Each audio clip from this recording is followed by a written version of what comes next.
Assalamualaikum warahmatullahi wabarakatuh. Nama saya Retno Kurniasari dari kelas 10B.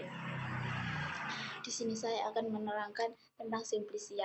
Simplisia adalah bahan alami yang digunakan untuk obat dan belum mengalami proses apapun, dan kecuali dinyatakan lain umumnya berupa bahan yang telah dikeringkan. Simplisia terbagi menjadi 3 golongan, yaitu simplisia nabati, simplisia hewani, dan simplisia mineral. Simplisia nabati yaitu simplisia yang berupa tanaman utuh, bagian tanaman, eksudat tanaman, atau gabungan antara ketiganya.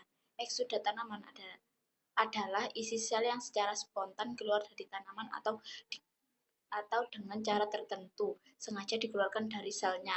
Eksudat tanaman dapat berupa zat-zat atau bahan-bahan nabati lainnya yang dengan cara tertentu dipisahkan atau diisolasi dari tanamannya. Bahan-bahan nabati yang dapat digunakan sebagai obat antara lain dapat berasal dari kulit tumbuhan.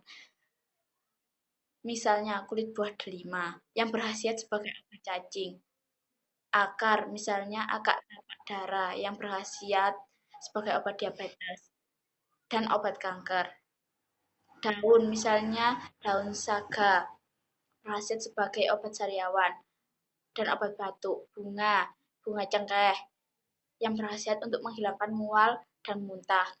Buah, misalnya mahkota dewa atau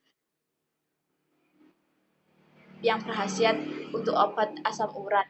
Biji, misalnya biji kopi yang berkhasiat sebagai penawar racun, dan lain-lain. Biasanya simplisia dijadikan obat tradisional dalam bentuk larutan serbuk tablet maupun kapsul.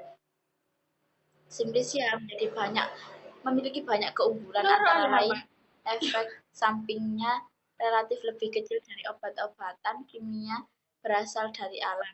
Adanya komposisi yang saling mendukung, yaitu mencapai efektivitas pengobatan dan lebih sesuai untuk penyakit metabolik dan degeneratif. Meskipun begitu,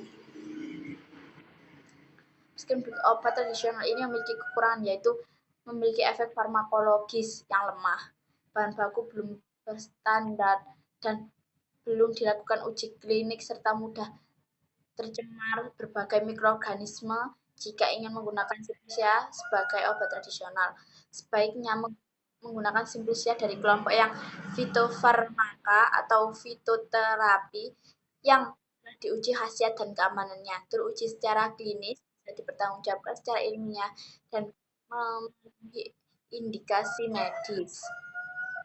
Simplisia adalah bahan alami yang digunakan untuk obat yang belum mengalami proses apapun kecuali dinyatakan lain umumnya berupa bahan yang dikeringkan. Biasanya simplisia dijadikan obat-obatan tradisional dalam bentuk larutan, serbuk, tablet, maupun kapsul. Sampai di sini penjelasan saya tentang arti simplisia. Wassalamualaikum warahmatullahi wabarakatuh.